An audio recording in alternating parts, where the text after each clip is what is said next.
come back, and we will be. Mr. Sam Lotu-Iiga. Thank you, Mr. Speaker, and it's a pleasure to speak on this, the third reading of the Social Security Amendment Bill. And Sir, before I start, I'd also like to just add my deep sorrow that we've had the passing of Lady Margaret Thatcher. But Lady Thatcher, who was a great woman, great leader, she said that there can be no liberty unless there is economic liberty, sir. And this bill promotes economic liberty in this country. And as Chairman of the Social Services Committee, sir, I want to thank the Honourable Paula Bennett for the hard work that her and her officials have put in to bringing these reforms into this Parliament, sir. And I want to wish her a happy birthday as well. Happy 30th birthday, Paula.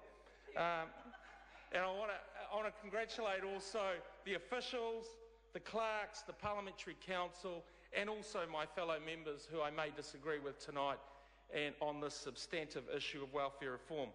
Sir, we are here because it's the second phase of welfare reform, which introduces new benefit categories, ensures a work-focused system, and it requires job seekers to be drug-free, ready, and work available.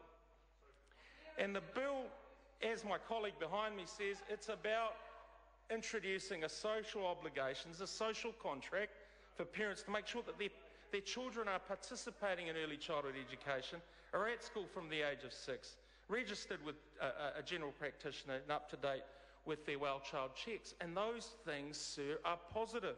They're positive for those kids and their families, and it's positive for our country.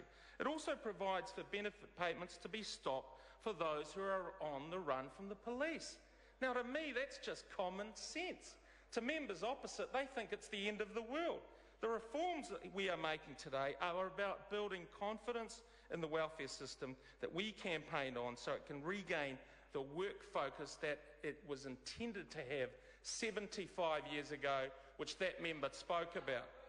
Mr. Speaker, long-term welfare dependency is trapping way too many people in a life of limited choices, poverty and poor health.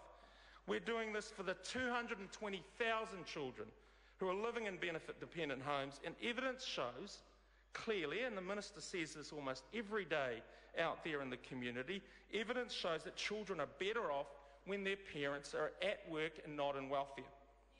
And we're doing this because we're focusing on what those people can do and not what they can't do, Ms Moroney. But having said all that, we still believe that it's about protecting and safeguarding those people that need assistance, that need the assistance of the state and are unable to work. We believe that wholeheartedly. Sir, national campaign on reforming welfare by taking an investment approach. The Minister talked about that. We have a welfare system that is active and work-focused. Last year we implemented some of those changes, $287 million of welfare reforms so that young people, as the Minister stated, young people, teen parents with specialist services around things like budgeting services, around parenting courses, around getting them back into school and into education so that their lives can have more meaning into the future. Future Focus, implemented in 2010, introduced clear obligations and greater fairness to the benefit system. And since then, more than 171,000 benefits have been cancelled because people found work. I want to reiterate that for members opposite. People found work, which is a good result in spite of a tough local market. The member there asks, where are the jobs? I'm going to say it once again. This is the fourth time I've said it in this House on this bill. The jobs, 15,000 on the SEEK website, 12,000 of those are full-time, about 1,000 are part-time. Contract jobs, 2,000, and that goes without saying. All the jobs that are advertised internally, all the jobs that are made up by word of mouth. There are thousands of jobs out there, but Labor don't want to hear about jobs. No, they don't. One simple policy change requiring unemployment beneficiaries to reapply if they remained on the benefit after the year saw 21,000 people come off the benefit, and that saved the state $74 million. Sir, the government's focused on supporting New Zealanders that Labor, when they were in office, abandoned to a life of long-term welfare. Long-term welfare, sir.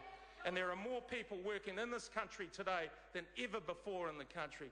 over 2,300,000 jobs in this country, and they can't back it up with their record. When you look at their economic record, sir, you saw sickness beneficiaries go up by 17,000. You saw invalids benefits increase by 26,790.